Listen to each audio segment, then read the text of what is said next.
Bugun men sizlarga pensionerlar uchun juda muhim bo'lgan masalani tushuntirib beraman. Pensiya islohoti, indeksatsiya, qayta hisob-kitob va hujjatlardagi xatolar sabab pulingiz kamayib qolmasligi uchun nimalarga e'tibor berish kerak? Bu ma'lumot faqat bugun pensiya olayotgan insonlarga emas, yaqin orada pensiyaga chiqadiganlarga, ota-onasi, buvisi yoki bobosining pensiya ishlarini yuritayotgan farzandlarga ham tegishli. Chunki bitta noto'g'ri hujjat, bitta tasdiqlanmagan, ish staji yoki vaqtida berilmagan ariza oy olinadigan pulga ta'sir qilishi mumkin. Men bu mavzuni oddiy tilda murakkab atamalarsiz tushuntiraman. Videoni oxirigacha ko'ring. Chunki ayrim holatlarda odam pensiyasi o'shishi mumkinligini bilmay yuradi. Ayrim holatlarda esa aksincha hujjat tekshiruviga tayyor bo'lmasa, o'ziga noqulay vaziyat yaratib qo'yadi. Hozirning o'zida kanalga obuna bo'ling, videoga like bosing, chunki bunday ma'lumotlar har bir oilaga kerak bo'ladi. Avval ko'pchilik pensionerlar pensiya tayinlangandan keyin hammasi o'zgarmaydi deb o'ylardi. Ya'ni bir marta pensiya chiqdi. Demak, endi faqat har oy shu pul keladi deb qaralardi. Aslida pensiya tizimi doimiy harakatdagi tizim. Unda 3 ta muhim narsa bor. Birinchisi davlat tomonidan belgilangan oshirishlar, ya'ni indeksatsiya. Ikkinchisi odamning shaxsiy hujjatlariga qarab qayta hisoblash. Uchinchisi qonunchilikdagi o'zgarishlar sabab ayrim toifalarga qo'shimcha imtiyoz yoki qo'shimcha talablar paydo bo'lishi. Oldin ko'p ishlar qog'oz hujjatlar asosida yuritilgan. Mehnat daftarchasi asosiy dalil bo'lgan ish haqi haqidagi ma'lumotnomalar korxona arxividan olingan. Ayrim korxonalar yopilib ketgan bo'lsa, odam yillar davomida o'z stajini isbotlashga qiynalgan. Hozir esa elektron bazalar, raqamli ma'lumotlar, idoralararo almashinuv kuchaymoqda. Bu yaxshi tomoni bilan pensionerga yengillik beradi. Ayrim ma'lumotlar avtomatik ko'rinadi, ortiqcha yugur kamayadi. Lekin boshqa tomoni ham bor. Ba'zida xato bo'lsa, familiya noto'g'ri yozilgan bo'lsa, ish staji to'liq tushmagan bo'lsa, maosh ma'lumoti ko'rinmasa, tizim avtomatik ravishda siz kutgan summani bermasligi mumkin. Indeksatsiya deganda oddiy qilib aytganda pensiyalarning narx-navoning o'sishi iqtisodiy sharoit va davlat qarorlariga qarab oshirish tushuniladi. Masalan, oziq-ovqat, dori-darmon, kommunal to'lovlar qimmatlashsa, pensionerlarning daromadi ham ma'lum darajada moslashtirilishi kerak. Lekin har bir oshirish hamma odamga bir xil ta'sir qilmaydi. Kimning pensiyasi eng kam miqdorga yaqin bo'lsa, u boshqa tartibda sezadi. Kimning pensiyasi ish staji va oyligi yuqori bo'lgani uchun nisbatan katta bo'lsa, unda oshish summasi boshqacha ko'rinadi. Kimda ustama nafaqa, kompensatsiya yoki nogironlik bilan bog'liq qo'shimcha to'lov bo'lsa, u yerda hisob-kitob yana alohida bo'lishi mumkin.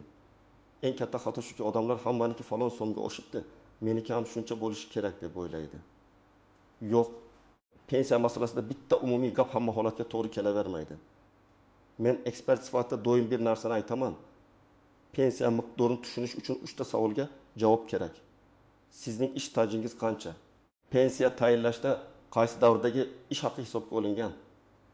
Siz qaysi toifa kirasiz? Yoshga doir pensionermi? Nogironlik pensiyasimi? Boqovchisini yo'qotganlik pensiyasimi?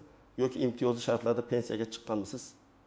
Hozir pensionerlar tayyor turishi kerak bo'lgan asosiy o'zgarish shundan iboratki, pensiya tizimida nazorat ham, aniqlik ham kuchaymoqda. Avval ayrim odamlar hujjatlarni bir marta topshirib, keyin umuman qiziqmagan. Hozir esa har bir pensioner o'z ma'lumotlari to'g'riligini tekshirishi kerak. Chunki pensiya oshishi, qayta hisoblanishi yoki qo'shimcha huquq paydo bo'lishi ko'pincha hujjatning mavjudligi va bazadagi ma'lumotning to'g'riligiga bog'liq. Masalan, birinchi holatni olaylik. Opa 58 yoshda pensiyaga chiqqan, mehnat staji 30 yil. Lekin uning 1993 yildan 1998 yilgacha ishlagan korxonasi yopilib ketgan. Pensiya tayinlanganda shu davr stajga kiritilmagan yoki to'liq kiritilmagan bo'lishi mumkin. Agar opa keyin arxivdan tasdiqlovchi ma'lumot olib kelsa, pensiya qayta hisoblanishi ehtimoli bor. Bu yerda far oyga aylanma so'm bo'lishi ham mumkin, miyon aylanma so'm bo'lishi ham mumkin. Ayrim hollarda undan ko'proq bo'lishi ham mumkin. Hammasi staj va ish haqi ko'rsatkichiga bog'liq. Ikkinchi holat. Aka 35 yil ishlagan, lekin ish haqi haqidagi ma'lumotnomada faqat oxirgi yillardagi pastroq maosh ko'rsatilgan. Aslida u bir davrda yuqori lavozimda ishlagan, ustama olgan, mukofot olgan. Agar qonun bo'yicha hisobga olinishi mumkin bo'lgan daromadlar to'liq aks ettirilmagan bo'lsa, pensiya miqdori past chiqishi mumkin. Bu yerda odam davlat o'zi biladi deb jim yurmasligi kerak. Pensiya jamg'armasi yoki vakolatli idoradan o'z pensiya hisob kitobi qanday tuzilganini so'rashga haqli. Uchinchi holat. Bo'g'uvchisini yo'qotgan oila bor. Masalan, marhum ota ishlagan. Oila a'zolari pensiya yoki nafaqa olishga murojaat qilgan. Lekin bolalardan biri o'qishda davom etyapti, biri voyaga yetgan, biri nogironligi bor. Bunday holatda har bir oila a'zosi bo'yicha alohida huquq tekshiriladi. O'qish ma'lumotnomasi kechiktirilsa, to'lov to'xtashi yoki qayta ko'rib chiqilishi mumkin. Shuning uchun faqat yoshga doir pensionerlar emas, boquvchisini yo'qotganlik bo'yicha to'lov olayotgan oilalar ham o'z hujjatlariga jiddiy qarash kerak. 4-holat. Nogironligi bo'lgan pensionerlar. Bu toifada tibbiy xulosa, nogironlik guruhi, qayta ko'rik muddati doimiy yoki muddatli belgilanganligi juda muhim. Agar qayta ko'rikdan o'tish muddati kelgan bo'lsa, odam beparvo bo'lib qolmasligi kerak. 1 kun, 2 kun kechikish ham amalda to'lov jarayonida muammo tug'dirishi mumkin. Ayniqsa qishloqda yashaydigan, tuman markaziga borishi qiyin bo'lgan insonlar oldindan tayyorgarlik ko'rishi zarur. Kim ko'proq xavotir olishi kerak? Men birinchi navbatda hujjatlari eski bo'lgan. Mehnat daftarchasida o'chgan yozuvlar bor. Korxonasi yopilgan, familiyasi o'zgargan, bir nechta hududda ishlagan, harbiy xizmat davri, dekret davri yoki parvarish davri stajga kiritilgan-kiritilmaganini bilmaydigan insonlarga murojaat qilaman. Sizlar tekshiruvni kechiktirmang. Chunki keyin arxidan hujjat topish, eski korxona vorisini aniqlash, sud orqali faktni tasdiqlash kabi ishlar vaqt oladi. Kim unchalik xavotir olmasligi mumkin. Agar sizning barcha ish tajingiz elektron bazada to'lib ko'rinsa, pensiya tayinlanganda barcha ma'lumotnomalar aniq topshirilgan bo'lsa, oxirgi oshirishlar bo'yicha to'lovlar vaqtida kelayotgan bo'lsa, siz har oy bank kartangiz yoki naqd to'lov orqali pulingizni muammosi olayotgan bo'lsangiz, vahimaga tushish shart emas. Lekin baribir yilga kamida bir marta o'z ma'lumotlaringizni tekshirtirish foydali. Bu xuddi sog'liqni tekshirtirishga o'xshaydi. Muammo bo'lishini kutib o'tirmaslik kerak. Keling, oddiy raqamlar bilan ko'ramiz. Tasavvur qiling, bir pensioner oyiga 1.200.000 so'm pensiya oladi. Davlat tomonidan pensiyalar ma'lum foizga oshirilsa, uning yangi miqdori o'sha foiz minimal kafolatlar va tegishli tartib asosida o'zgaradi. Lekin yonidagi qo'shnisi 1.800.000 so'm olsa, ularning qo'liga tushadigan qo'shimcha summa bir xil bo'lmasligi mumkin. Shuning uchun qo'shnimniki falon bo'ldi, meniki nega unday emas degan savolga javob topish uchun avvalo pensiya turi va hisoblash bazasini ko'rish kerak. Yana bir misol. Bir ayol 25 yil ishlagan, 3 farzandni tarbiyalagan, ayrim yillarda dekret ta'tilida bo'lgan. U pensiyaga chiqqanda faqat mehnat daftarchasidagi doimiy ish davrlari hisoblangan bo'lishi mumkin. Lekin qonunchilikda ayrim parvarish davrlari stajga qo'shilishi mumkin bo'lgan holatlar mavjud. Agar u buni bilmasa, pensiyasi pastroq chiqib qolishi ehtimoli bor. Bu degani hamma dekret yillari avtomatik tarzda katta o'sish beradi degani emas. Men bu yerda shuni aytyapman. Har bir davr alohida hujjat va qoida bilan tasdiqlanadi. Yana bir erkak kishi 1980 yillarda zavodda ishlagan. Keyin 1990 yillarda shirkat xo'jaligida ishlagan. Keyin xususiy firmaga o'tgan. Zavod bo'yicha arxiv hujjati bor. Shirkat bo'yicha ma'lumotchalar. Xususiy firma bo'yicha soliq va ish haqi bazasi bor. Pensiya hisoblanayotganda eng muammoli joy o'sha chala davr bo'ladi. Agar u davr tasdiqlanmasa, umumiy staj kamayadi. Staj kamayganda pensiya formulasi bo'yicha natija ham kamayishi mumkin. Shu sababli eski ish joylarini eslash, guvohnoma, buyruq nusxasi, kasaba uyushmasi bileti, arxiv ma'lumoti kabi dalillarni qidirish befoyda ish emas. Yana bir hayotiy holat. Pensioner bank kartasiga pensiya oladi. Bir oy to'lov odatdagidan kamroq tushdi. Ko'pchilik darrov pensiyani kesib tashlashdi deb xavotir qiladi. Lekin sabab turlicha bo'lishi mumkin. Qarzdorlik bo'yicha ushlab qolish, ortiqcha to'lagan summani qaytarish, bankdagi texnik kechikish, hujjat muddati, yashash joyi ma'lumotidagi o'zgarish yoki boshqa idora ma'lumotining yangilanishi. Bunday paytda birinchi ish vahima emas, rasmiy aniqlashtirish bo'lishi kerak. Qaysi asosda qancha ushlangani yozma yoki elektron tarzda so'rash lozim. Eng birinchi nozik jihat shuki, pensiya oshirilganda hamma qo'shimcha to'lovlar bir xil tartibda oshmasligi mumkin. Pensiyaning asosiy qismi ustama, kompensatsiya, ijtimoiy nafaqa, parvarish puli yoki boshqa qo'shimcha to'lovlar alohida huquqiy asosga ega bo'ladi. Ba'zida asosiy pensiya oshadi, lekin ayrim qo'shimcha to'lov o'sha holicha qoladi. Ba'zida esa minimal miqdor o'zgargani uchun past pensiya oladiganlar ko'proq sezadi. Shuning uchun men har doim umumiy yangilikni eshitdingizmi? Endi o'zingizning shaxsiy hisobingizni tekshiring deb maslahat beraman. Ikkinchi nozik jihat ortiqcha to'lov. Ba'zida odamga yillar davomida biror ma'lumot noto'g'ri kiritilgani sabab ko'proq pul to'langan bo'lishi mumkin. Keyin tekshiruvda bu aniqlansa, ortiqcha to'langan summa qaytarilishi talab qilinishi ehtimoli bor. Bu juda yoqimsiz vaziyat. Shuning uchun pensioner o'z hujjatlarida noto'g'ri ma'lumot borligini bilsa, mayli ko'rinmay yursin deb o'ylamasligi kerak. Bugun ko'rinmagan xato ertaga katta qarzga aylanishi mumkin. Uchinchi jihat yashash joyi va bank ma'lumotlari. Pensioner boshqa tumanga ko'chsa, vaqtincha boshqa viloyatda yashasa, bank kartasi almashtirilsa, pasport yoki ID karta ma'lumotlari yangilansa, tegishli idoralarga ma'lumot berish zarur. Mening pensiyam o'zi kelaveradi degan fikr har doim ham to'g'ri emas. Ayniqsa karta muddati tugagan bo'lsa, bank hisob raqami o'zgargan bo'lsa yoki shaxsiy hujjatdagi ism familiya yozilishi bazadagi yozuvdan farq qilsa, to'lovda kechikish bo'lishi mumkin. To'rtinchi jihat ishonchnoma orqali pensiya olish. Ayrim keksalar o'zlari borib ololmagan uchun farzandiga yoki yaqiniga ishonchnoma beradi. Bu qonuniy yo'l, lekin ishonchnoma muddati rasmiylashtirish tartibi pensionerning tirikligi va yashash holatini tasdiqlash bilan bog'liq talablar bo'lishi mumkin. Agar bu masalada beparvolik qilinsa, to'lov vaqtincha to'xtab qolishi yoki tekshiruv boshlanishi mumkin. Men farzandlarga alohida aytaman. Ota-onangizning pensiyasini olishda hamma hujjat qonuniy va aniq bo'lsin. 5-jihat chet elga ketish. Agar pensioner uzoq muddatga boshqa davlatga ketayotgan bo'lsa yoki u yerda yashashni rejalashtirayotgan bo'lsa, pensiya to'lovi tartibi oddiy holatdan farq qilishi mumkin. Bu masalani oldindan aniqlashtirish kerak. Keyin nega to'xtadi deb izlashdan ko'ra, ketishdan oldin pensiya bo'limiga murojaat qilib yozma tushuntirish olish ancha to'g'ri bo'ladi. 6-jihat ishlayotgan pensionerlar. Ba'zi pensionerlar pensiyaga chiqqandan keyin ham ishlashda davom etadi. Bunday holatda ish beruvchi to'lovlarni to'g'ri rasmiylashtiryaptimi? Mehnat shartnomasi bormi? Daromadlar qonuniy ko'rsatilyaptimi? Shular muhim. Chunki keyin qayta hisoblash yoki boshqa huquqlar masalasida rasmiy ma'lumotlar kerak bo'ladi.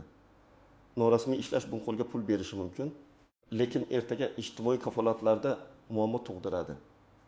7-jihat familiya o'zgarishi. Ayollar turmushga chiqqanda familiyasini o'zgartirgan bo'lishi mumkin. Keyin ajrashgan yoki boshqa hujjatlar eski familiyada qolgan bo'lishi mumkin. Mehnat daftarchasida bir familiya, diplomda boshqa familiya, pasportda 3-yozilish bo'lsa, bularning bog'liqligini nikoh guvohnomasi, familiya o'zgargani haqidagi hujjat yoki boshqa rasmiy dalil bilan tasdiqlash kerak bo'ladi. Shuning uchun bu o'zimniki-ku, hamma biladi-ku degan gap hujjat ishida yetarli emas. Endi eng muhim qism, siz nima qilishingiz kerak? Men buni bosqichma-bosqich tushuntiraman. Birinchi qadam, o'zingizdagi barcha pensiya hujjatlarini bir joyga yig'ing. Mehnat daftarchasi, pasport yoki ID karta, pensiya guvohnomasi, ish haqi haqidagi ma'lumotnomalar, arxiv ma'lumotlari, harbiy xizmat hujjati, diplom, nikoh yoki familiya o'zgargani haqidagi guvohnoma, nogironlik bo'yicha tibbiy xulosa, boquvchisini yo'qotganlik bo'yicha hujjatlar, bolalarning tug'ilganlik guvohnomalari. O'qish ma'lumotnomalari bor bo'lsa, hammasini ajrating. Hujjatlar eski bo'lsa ham tashlab yubormang. Ba'zida eng muhim dalil aynan eski qog'oz bo'lib chiqadi. Ikkinchi qadam, pensiya hisob kitobingizni tekshiring. Buning uchun yashash joyingizdagi pensiya jamg'armasi bo'limiga yoki tegishli davlat xizmatlari markaziga murojaat qilishingiz mumkin. Elektron xizmatlardan foydalanish imkoningiz bo'lsa, MyGov, uz yoki tegishli rasmiy platformalar orqali ma'lumotlarni tekshirish ham mumkin. Men tavsiya qiladigan savol juda oddiy. Mening pensiyam qaysi ish staji va qaysi ish haqi ma'lumotlari asosida hisoblangan? Shu savolga javob olsangiz, muammoning yarmi aniqlashadi. 3-qadam, staj bo'yicha bo'sh joylarni toping. Masalan, siz 1979 yildan 1906 yilgacha bir joyda ishlaganman deysiz, lekin hisobda faqat 1932 yildan 1936 yilgacha ko'rsatilgan bo'lishi mumkin. Yoki siz 2000 yildan 2005 yilgacha xususiy korxonada ishlaganman deysiz, lekin ish beruvchi to'lovlarni to'liq ko'rsatmagan bo'lishi mumkin. Bunday paytda korxona, arxiv, soliq organlari yoki sud orqali tasdiqlash masalasi ko'tariladi. Har bir holatda bir xil yo'l yo'q, lekin birinchi ish kamchilikni aniqlash. 4-qadam, ariza yozing. Og'zaki so'rash yaxshi, Lekin muhim masalada yozma murojaat kuchliroq. Arizada o'zingizning FA tug'ilgan sana, yashash manzili, telefon raqami, pensiya turi, murojaat sababi aniq yozilishi kerak. Masalan, mening pensiyamni tayinlashda 1934-1938 yillardagi ish stajim hisobga olinmaganini tekshirib berishingizni so'rayman. Yoki pensiya miqdori oxirgi indeksatsiyadan keyin qanday tartibda hisoblanganini tushuntirib berishingizni so'rayman deb yozish mumkin. Ariza nusxasini o'zingizda qoldiring. Qabul qilinganini tasdiqlovchi belgi yoki raqamni saqlang. 5-qadam hujjat nusxalarini tartibga soling. Asl hujjatlarni har kimga berib yubormang. Kerak bo'lsa nusxa qildiring. Notarial tasdiq talab qilinadimi yoki oddiy nusxa yetarlimi? Oldindan so'rang. Telefoningizda hujjatlarning rasmini saqlab qo'yish ham foydali, lekin rasmiy hujjat o'rnini har doim ham bosmaydi. Ayniqsa arxiv ma'lumotnomasi. Sud qarori, tibbiy xulosa kabi hujjatlarda asl nusxa muhim bo'lishi mumkin. 6-qadam pul tushumlarini kuzatib boring. Har oy qancha pensiya tushdi, qaysi sanada tushdi, oldingi oyga nisbatan farq bormi? Shuni yozib borish yaxshi odat. Agar pensiya birdan kamayib qolsa, siz aniq raqam bilan murojaat qilasiz. Oldin ko'proq edi deyish boshqa. O'tgan oy 20 million 120 ming so'm tushgan.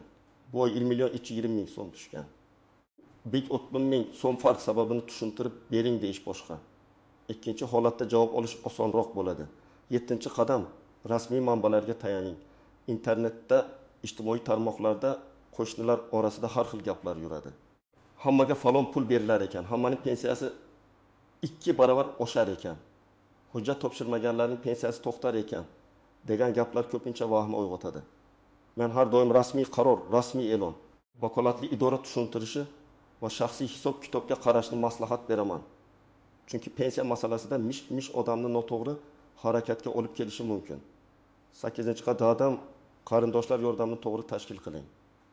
Ko'p keksalar internetdan foydalana olmaydi, navbatda turishga qiynaladi, ariza yozishda adashadi. Farzandlar, nevaralar, yaqinlar bu yerda yordam berishi kerak.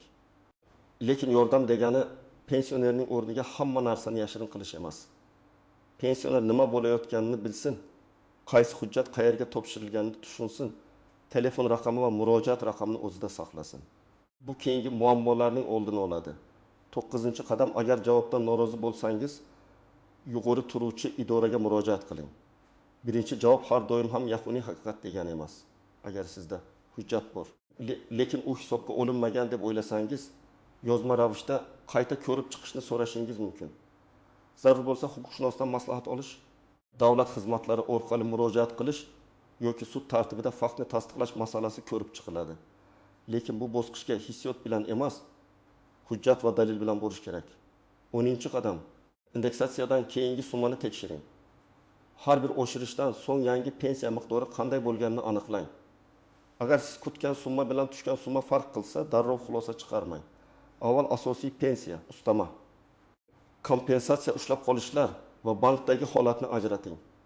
Ba'zida odam umumiy tushumni ko'radi, lekin uning ichida bir martalik to'lov yoki oldingi oy qoldig'i bo'lishi mumkin. Raqamni to'g'ri tahlil qilish kerak. Men pensionerlarga yana bir narsani qat'iy aytaman. Telefon orqali kelgan shubhali qo'ng'iroqlarga ishonmang. Pensiyangiz oshadi, kartangiz raqamini ayting. Hujjatingizni yangilaymiz, SMS kodini ayting. Qo'shimcha pul chiqarib beramiz, oldindan to'lov qiling degan gaplar xavfli.